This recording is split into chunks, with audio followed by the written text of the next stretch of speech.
today we're tackling something really practical. How to speak English more confidently when you're at work. That's right. We're looking at some material from a podcast called Speak Fluent English at Work, specifically day 17 of their Spoken English in 40 Days series. And our mission really is to pull out some, immediately useful phrases and ideas for you, whether you're in an office, a shop, working from home, wherever. Exactly. A lot of you probably have a decent English base, so this is more about using simple language effectively, strategically, to really boost that professional confidence. Okay, let's jump in. First up, describing what you actually do, your job. The source has examples like, I work as a graphic designer, or I am a teacher at an international school. Pretty basic stuff. Well, yes, but look at the structure. I work as it's like a template, isn't it? A template, how so? You just, slot in your own details. I work as a job title at company place. It sort of reduces the mental effort when you're speaking on the spot. Ah, right. So you're not building the whole sentence from scratch every time. Precisely. And you can easily add a bit more detail. Like the source says, I manage the sales team in a tech company, or I work from home 3 days a week. That's context. Got it. So moving beyond just like, I work in IT, you can say, I work as a software developer for a fintech startup. Much clearer. Definitely clearer. It's about adapting these simple frames. Okay, what about talking about your day-to-day tasks? The source mentions things like, I check emails first thing in the morning. Or I attend meetings with clients. I prepare reports and presentations.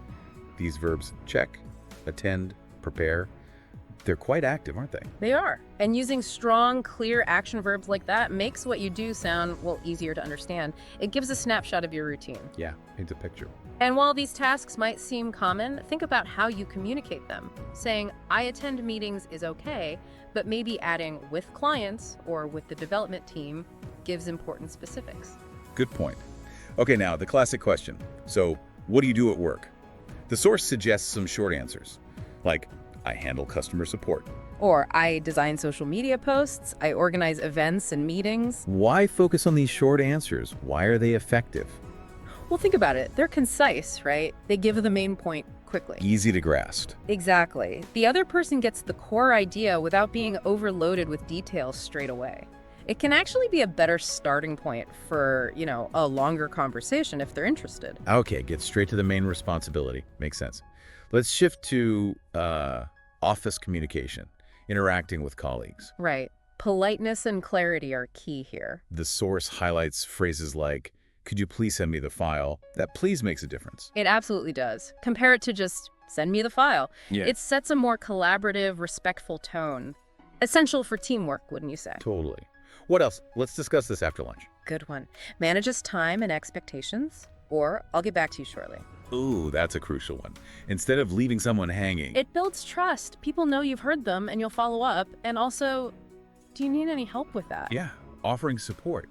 Simple but powerful for building rapport. These are sort of the building blocks of smooth workplace interaction. The source even gives a tiny conversation example. Let's see. Hi, Emily. Did you finish the report? And the answer, not yet. I'm still working on it. I'll send it to you before lunch. Sounds good. Let me know if you need any help.